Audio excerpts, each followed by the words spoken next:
How you doing? My name is Angel, and this is my mock video of my presentation of describing my surgical instruments. Now, as you can tell, I am in proper surgical attire. I got the hat on, I got surgical scrubs, and I have the surgical shoes covers on. So right away, and this is for my class for surgical procedures for S140-7. So let's get started. So I'm gonna flip. So as you can see, I've got all my stuff all out there.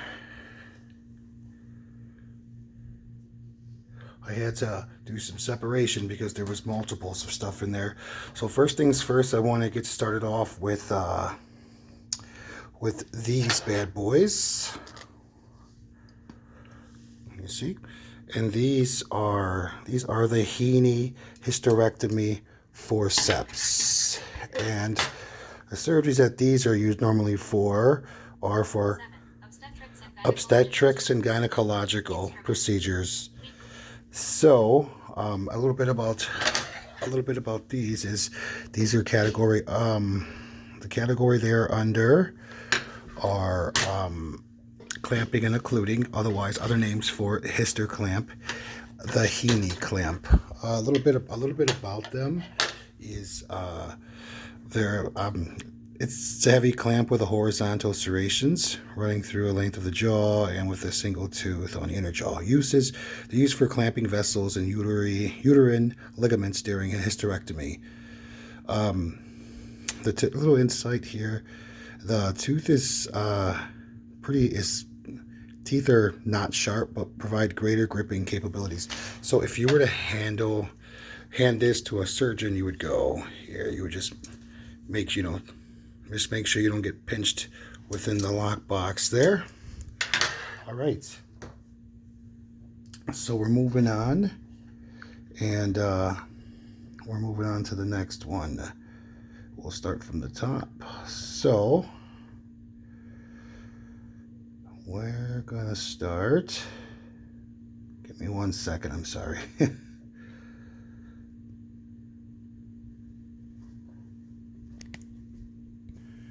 All right, sorry about that. We are back. We are gonna start with this bad boy. This is a retractor here. This is what they call the Richardson Eastman retractor. There's another one too. It's large, and this is kind of a small or a medium. Otherwise, a little bit about that is other names for it: double-ended, rich retractor, Eastman retractor, big rich retractor category. It's obviously retracting and exposing. A little bit of description about it: it's a double-ended retractor with the lateral curvature of the blades. The bodies of the blades are concave with the crescent-shaped lips that are blunt. The use is it's used for retracting the wound edges. A little bit of insight about it is it's the superficial end of the retractor is used. As the incision is deepened, the longer blade is used. So like this would be, I believe, the superficial one here. And if they were going to go deeper, that's what they would use this side for. So otherwise, I believe, like, if you would hand it, I think you would hand a surgeon like this if they were using the small end, and if they need to go deeper, they would flip and use that one, so you'd hand it there. Surgeries, these probably are about general surgeries, stuff like that. And then we have another one, the Richardson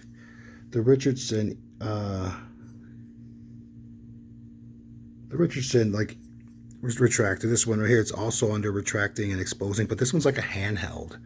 So it's kind of like, I'm gonna say it's like the small version of it. So a little bit about it is has a hollow grip handle with the lateral curve to the blade.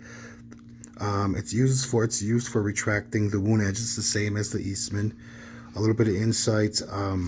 These are often packaged in a set of 3: small, medium, and large. So I'm pretty sure this is a small one.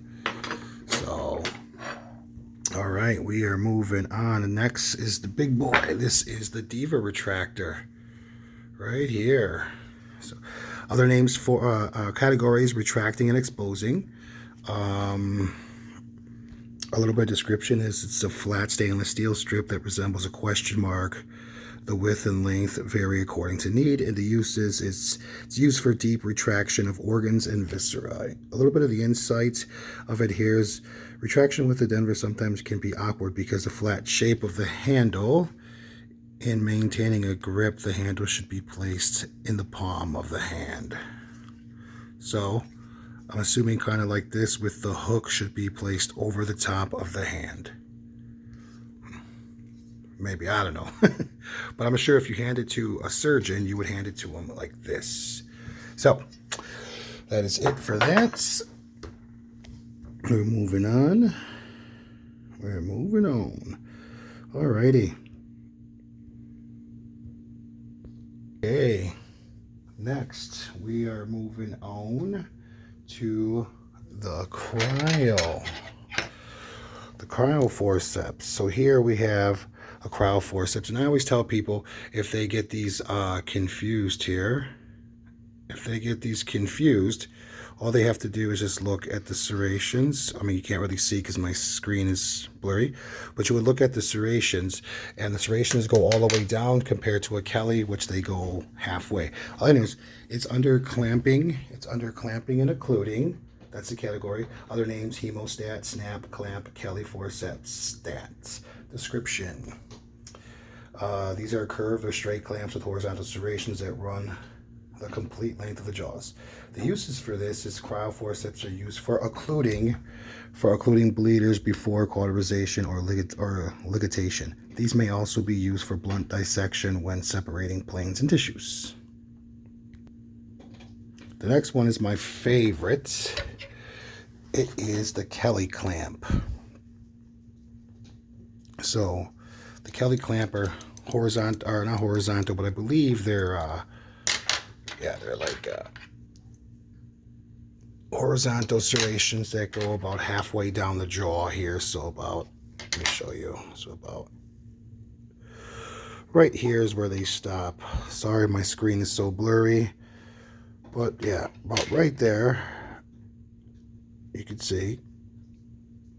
So, and then their category is also clamping and occluding too. A little bit of description of these. These are curved and straight clamps with horizontal serrations that run about half the length of the jaw. So kind of similar to a cryo, but remember the serrations only go halfway. The uses are for occluding bleeders before cauterization of ligation. Kind of just like I said, just like a cryo. If you were handing these to surgeon, I believe you would hand it to him like this. And the same thing with a cryo too. A little bit of safety thing is make sure that you get your fingers out in time. You don't bury them too deep in the lock box. Otherwise, they'll pinch you on both the cryo and the Kelly. All right, so we're moving on. So next we're going to the pen forceps. That's what we're looking for.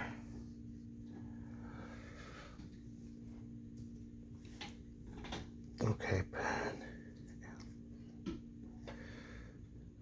Okay, so here we are, I found them. So these are the pen forceps. Other names for it: pen, Mayo, Kelly, pen forceps. They're under clamping and occluding. A description, a little bit about these here. It's that one right that I'm highlighting. They're curved and straight clamps that have heavier, broader jaws with horizontal serrations that run. Wait, hold on. This is the wrong one. No, that's not. This is a pen straight. So it looks like it's just. Hold on a second. I want to make sure. I think these are. This is actually a I believe this is like a needle holder.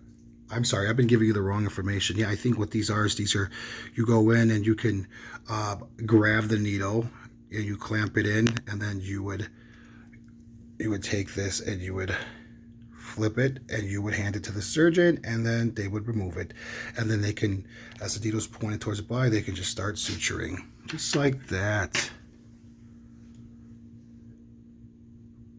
Yeah, I was looking at the wrong one. So 1, 2, 3.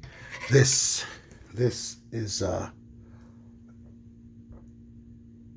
is kind of the pen right here. This is a pen straight. I mean, they have another one. It's like curved and straight. So that's that right there. A little bit about this. This is a clamping occluding. Other names: Penn, Mayo, Kelly, Penn, forceps. And these are curved or straight clamps that have heavier, broader jaws with horizontal serrations that run the length of the jaw. As you can tell, the uses for these are used for occluding larger blood vessels and tissues before ligation, usually in the deeper wounds or heavier tissue. So it's kind of like for general surgeries. So, and then these two, the cryo at the bottom and the Kelly on the second, are pretty much for general surgeries as well too. They use it for clamping like blood vessels and holding skin and stuff like that.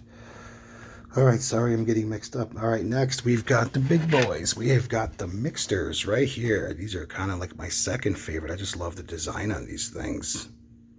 Okay, so a little bit about these. These are Mixter forceps. They're right angle. The other names: right angle forceps, Gemini forceps, Leahy forceps, obtuse clamp, Uterberg clamp. So if you were handing these to the surgeon, you would hand them just like this. And like I said, a safety tip: just be sure to not get your fingers or your gloves caught in a lockbox, because you will get pinched. So as soon as they grab them, release. But a little bit about this. So these are about 45 degrees angle clamps with horizontal serrations that run the length of the jaw. The uses of the Mixter forceps, the Mixter forceps uses are to clamp and dissect and occlude tissue. These are often used to place a tie or a vessel loop under and around a tubular structure such as a vessel or duct, enabling the surgeon to grasp the ligature or loop and pull it up around the structure to either ligate or retract. Yeah, that's some fun stuff right there. All right, so we're moving on. So now now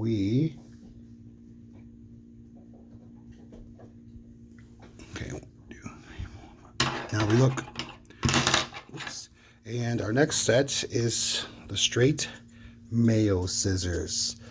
Other names: suture scissors. Its category is dissecting and cutting. And again, like I said, if you were handing these to a surgeon, you would like this, and then as soon as they grab, release, so you avoid getting pinched and get your glove and getting your glove damaged.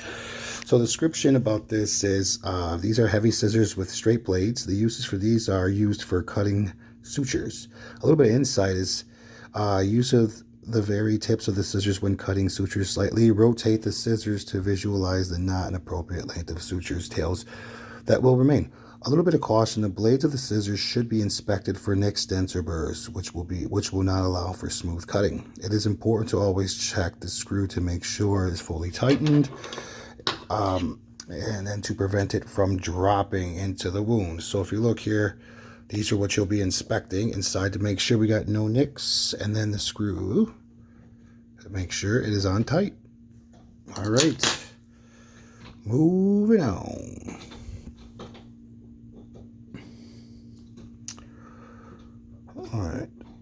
All right, moving on. Next, we have the curved Metzenbaum scissors. Other names for these bad boys: Met scissors, tissue scissors, and category for cutting and dissecting.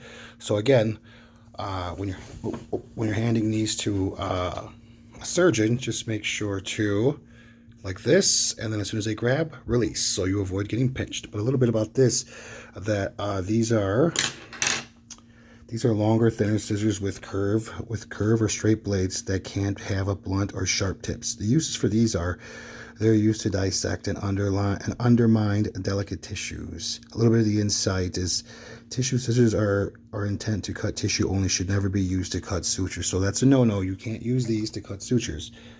The blades of the scissors should be inspected, the same thing as the Mayo scissors, for dents, burrs, which can cause damage to the tissue.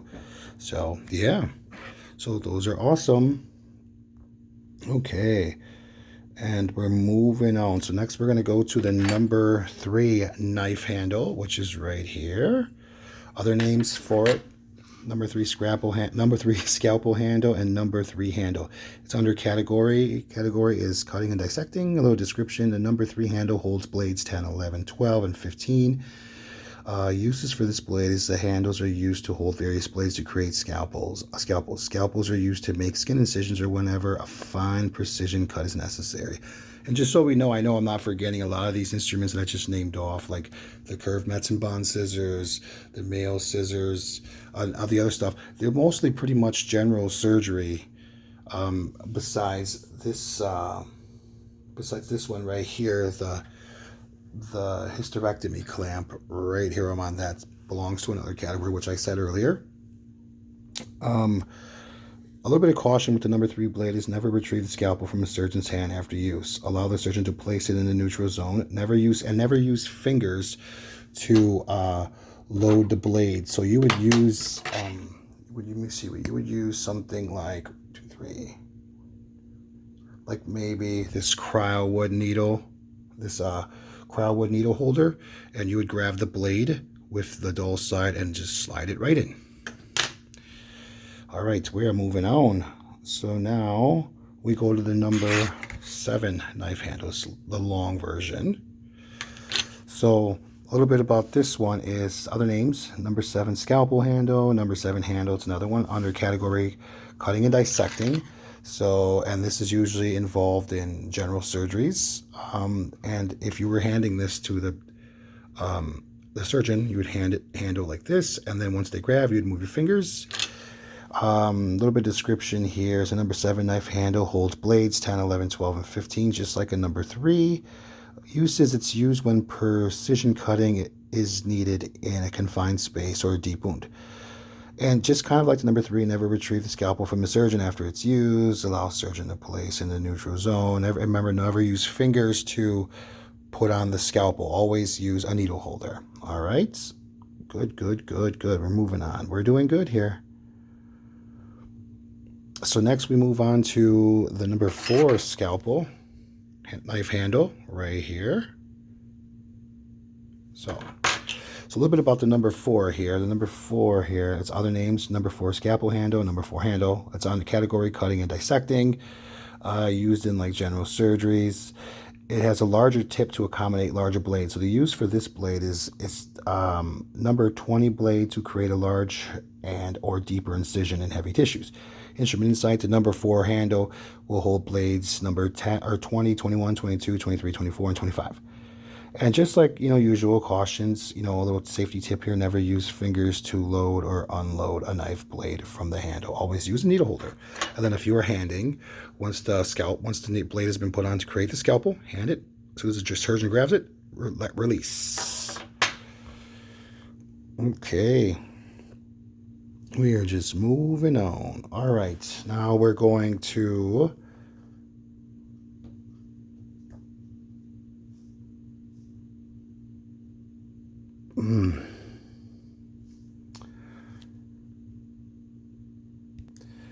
So now we're going to do the tooth Addison tissue forceps. So this is this beauty right here. So if I remove that piece right there, which is holding it, you'll see it's got teeth at the edge for gripping. So a little bit about this. Other names for it: Addison with teeth, rat tooth. Categories under grasping and holding. A little bit of description is the fine tips of these have 2 small teeth on one side and 1 small tooth on the other side that fit together when closed. So the uses are they're used to align the edges of wound during stapling of the skin and grasping superficial tissue so the Steri-strips can be placed. A little bit of insight on this is all the Addison tissue forceps are the same size and shape. They are differentiated by inner tips. A little bit of caution, little safety tips here for this is exercise care when handling forceps with teeth. These sharp teeth can easily compromise the integrity of your glove and skin and those of the surgeon. So if you plan on using these bad boys, and if you're going to hand it, and these are used in like general surgeries and for like stapling skin and stuff like that, but you would hand it just like this to the surgeon. Once they grab it, you release. All right, moving on. Now we got the Addison Brown tissue forceps, which are these here. A little bit other names: Brown forceps under category grasping and holding. A little bit description on each side of the tip. These are forceps that have 2 rows of multiple teeth that interlock when closed. You can't really see here, but there you go. But if you see, you could easily see here. Boom, there we go. Yep. So that's what they are talking about. Sorry about that. The uses, these are used for grasping superficial delicate tissues. Often used in plastic or hand surgery too. So, and they also, in general surgery as well. A little caution here is exercise care when handling forceps with teeth. Obviously the teeth can catch your glove and compromise the integrity of the glove and skin of the surgeon. So always be careful.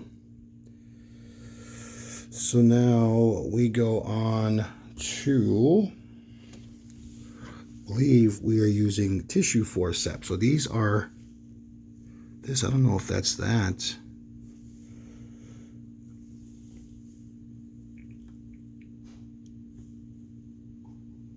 Oh yeah, no, these are not. Sorry, that's the wrong information. All right, sorry about that. So it was in the third row here. So here is a tooth tissue forceps. If you can see closely. Sorry, it's a little blurry, but so a little bit about these. So, obviously when you hand these to a surgeon like this, just make sure and be aware of the tooth so the surgeon doesn't get caught in the glove and compromise. But a little bit about this is other names is Semken tissue forceps, crushing tooth forceps with teeth, rat tooth tissue forceps with teeth, and it's under category grasping and holding. The tip of these forceps have two teeth on one side and one tooth on the other side that fits between the opposite when closed. The uses for this is, they're used for grasping moderate to heavy tissue and used during wound closure. So as, stitching, stuff like that. So as an instrument insight, it's important to ensure that the teeth are properly aligned and in working order before use. Exercise the care when handling the forceps with teeth. The sharp teeth can easily and compromise of your gloves and skin of those of the surgeon. So the same as you would do for the Adson Brown tissues and the Adson tissue forceps with teeth. So we're moving on. So now we go to the Ferris Smith forceps. These are another one of my favorites here. So, sorry, that's my dog. He's going crazy. So if you take a look here, once it zooms, it's got one tooth on one side and it's got two teeth at the bottom where they close. So, and it is really big. As you can, hopefully you can, my camera's not the best, but hopefully. I was kind of hoping it would zoom in, but it's not going to. Anywho, so if you were passing these off to the surgeon, you would, again, like this, and then just be careful with the tooth. So, a little safety tip for these two so it doesn't compromise the surgeon's glove or hand or stuff like that too. And other names for this one is Big Uglies, and its categories under grasping and holding. This is a little description is always the same size and shape. The tips have 1x2 interlocking large teeth followed by a crisscross pattern serration. The uses for these are they are used to grasp heavy tissues, muscle, and bone, often used in orthopedics, spinal, and obstetric surgeries. Sorry about that. My word is batting. Again, just careful when handling forceps with teeth. You don't want to compromise the integrity of gloves and skin. So, we're moving on. Next, we've got the Russian tissue forceps. These. If you can see, you see how the teeth are in there and in there. So it's very important you be careful with these. Other names for this is star forceps, Russian star forceps, or Russians. Category is grasping and holding. A little bit of description of these. These are used for grasping dense tissues and used during wound closures. So just like, grabbing the skin, So when you hand these to the surgeon, you would remember just like this, and a little safety tip with these, just be careful and not to compromise the skin integrity with dealing with these teeth on here so it doesn't rip the glove or the hand or the finger. usually general surgery, stuff like that. So next we have we go to the back. We got a towel clip penetrating. So what these are, is these are, you know, other names, the Backhaus towel clip, or Roeder towel clip, Jones towel clip. So it's just like this. Oh, if you hand these to the surgeon, again, you would be handing them like this. And then once they grab them, release them. Its categories under grasping and holding. A little bit of description is it is a ratcheted instrument with a curved, sharp, tine-like jaws. The use is it's used for holding towels in place when draping, when grasping tough tissue, and during reduction of small bone fractures. This is usually like in general surgery setups, kind of stuff when you're like draping and everything. So the difficult thing with these is, and here's another one too. So this is the Backhaus penetrating one. So that's what it looks like when it closes. And here's another one actually. So we'll kill two birds with one stone. So this one here is a Lorna non-penetrating towel clip. So the edges are different. It's not it's not quite as sharp as this one. So if you look here, if you put two of them together, that's what they look like. The only problem with the penetrating one is you have to be careful when clamping towels together, and be careful not to penetrate the patient's skin. So make sure to exercise care when handling penetrating forceps. The sharp tips can easily compromise the integrity of your gloves and skin with those of the surgeon. So just careful when you hand them. Try not to handle them backwards. So always like this so the surgeon can work. So, I'm sorry, Miss Graham, for how long my video is. I'm nervous and I'm just trying to be extremely detailed as possible. Next, we have the Forrester sponge forceps, which I have right here. These cool things. That's them right there. So a little bit about them. Nicknames: Fletcher sponge forceps, sponge stick forceps, or ring forceps. Category for these bad boys is grasping and holding. A little bit of description is these can be curved or straight. The tips are oval fenestrated rings with horizontal serrations, as you can see right there. The use for these are creating sponge stick for grasping tissue such as lungs, or for removing uterine contents. So obviously these could probably be used in thoracic, general surgery, or even a little bit of urology or any GI stuff, any GI surgeries. Those are really, really cool. I like those. So next we're going to go to the Alice forceps, which are these babies. If you take a look at those tips, those look like some good ones right there. You see them? So when you have these, and you would just you would be handing these to the surgeon just like this. And I believe the category is grasping and holding. A little bit about them. These are Alice forceps, or they call them the Alice. They're curved or straight with multiple interlocking fine teeth at the tip that reduce injury to the tissue.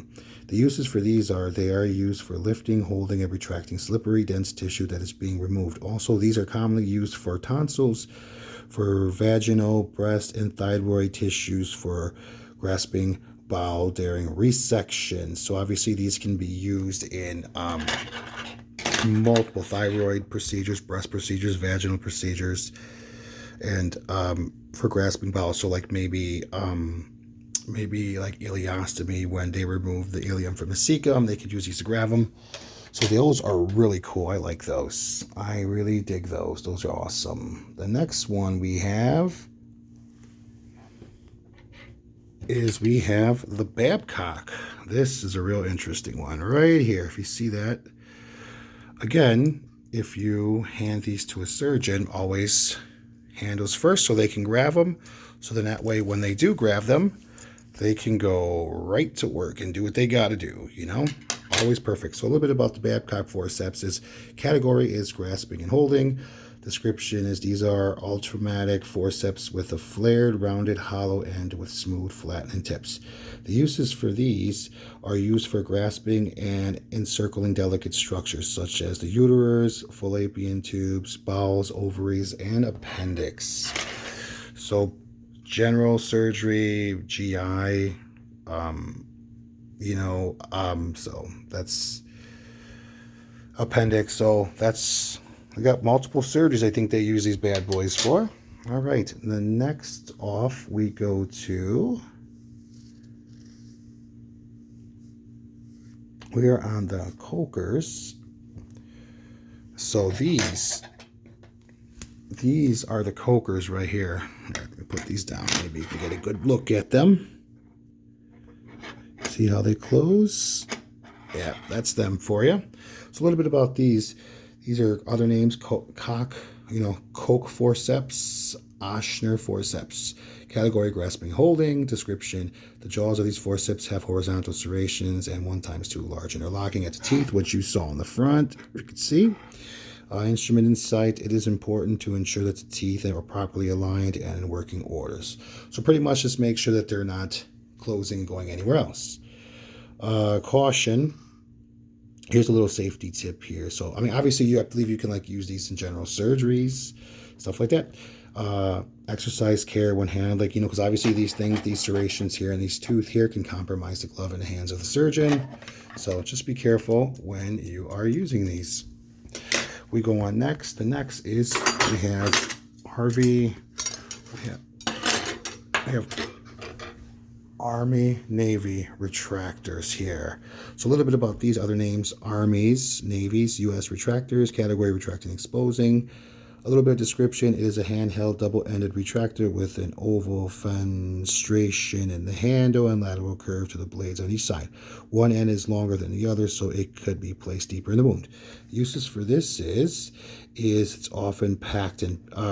It's used for retraction of small superficial incisions to allow better exposure. So as you can tell, one side's deeper. So if we're using one side, we're going in, maybe we're just going like this. But if we need to go deeper, we flip it and then we can pull it. So pretty much, I believe you can hand this to the surgeon just like that. So yeah, and those are used for general surgeries. So next we have the Goelitz. A Goelit retractor right there. A little bit about this, other names for it: bolt retractor. Category: retracting and exposing. The uses for this is it's used for retraction of small superficial incision to allow better exposure. So I'm assuming that's small, so maybe it's just to pull the small skin here, and so I'm assuming maybe you can think you can handle the surgeon. You can hand the surgeon that right there, just like this. So that's under general surgery as well too. So next we have the Sen retractor. This is one of my favorites too. So other names for it: cat paw retractor. It's under retracting and exposing. The uses for this is it's used for retraction of the skin edges and deeper tissue of small incisions. So I think this pulls the skin back, and then this one goes down beneath and pulls a little bit more. So I believe with this being dull, and then sometimes I know they'll be sharp, so I believe you could just hand this to the surgeon. It's for general surgeries and stuff like that.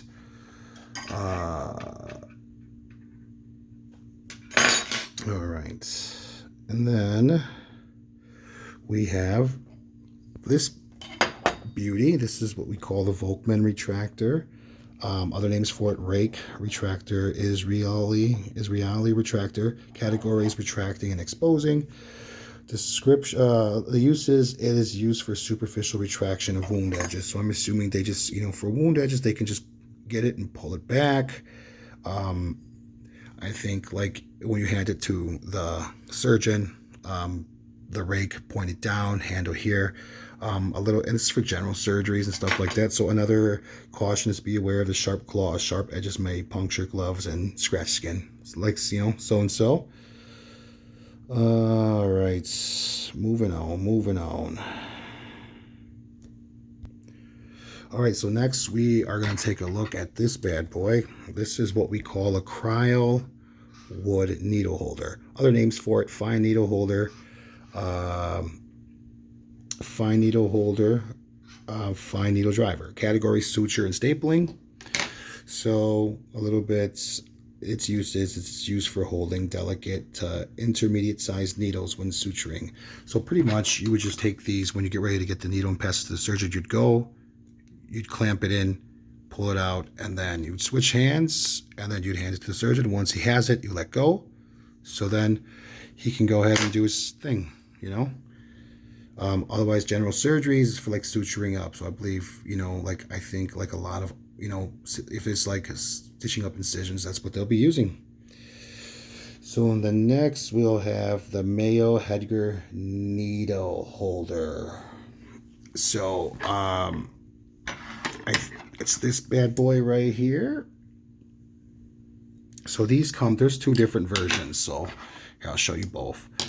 So these come in curved and straight, and the same way like I explained with the cryo needle holder is you would, you grab the needle and then you would pass it to, the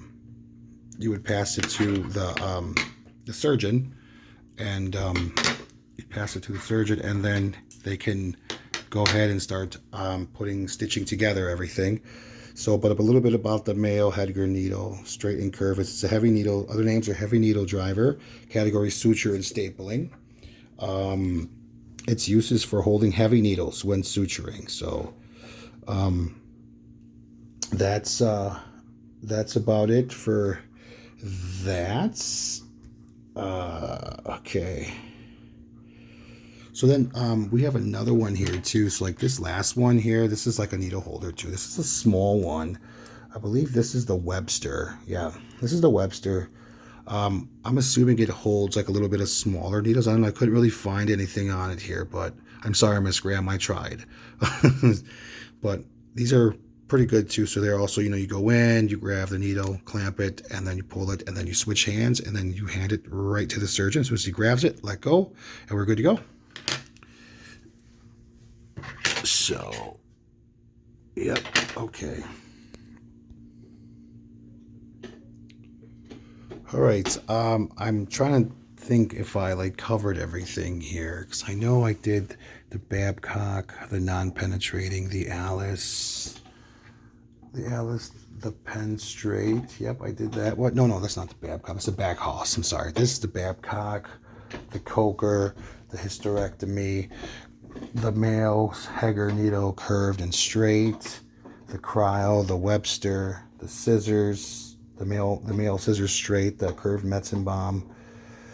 This is this is the one I probably didn't do yet, but this is an operating suture scissors. So obviously, plain and simple, plain as day, you know what it does is it cuts sutures. So, I believe a little safety tip for these two is just to make sure you keep an eye on the blades, make sure if it look nicks, dents, or burrs, so that way it cuts properly. And this is also under sutures and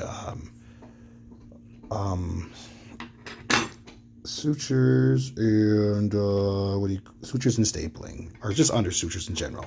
And then we did the blades, and then I did the Ferris Smiths on top.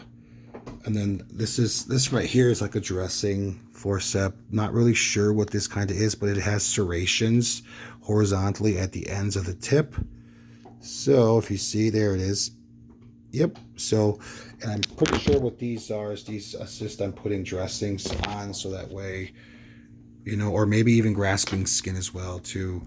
A little bit about these. Said I tried my best, Mrs. Graham. I'm sorry. But when you're handing these, like general surgeries, stuff like that, hand these, just be careful you don't get your gloves caught on the serrations. So, and then we did the tissues, we did the Russian, we did the Adson forceps, no teeth. It's pretty much the same thing with teeth, but only the difference is it's got no teeth, but you would just end up handing it to the surgeon like this, and I believe this script's like superficial tissue on top. So, and I believe we did so here, these are all my retractors. So, this is my Sen, this is my Sen retractor, the Volkmann rake, the Golit, the Army Navy, the Richardson Medium, Richardson Eastman, the Deaver.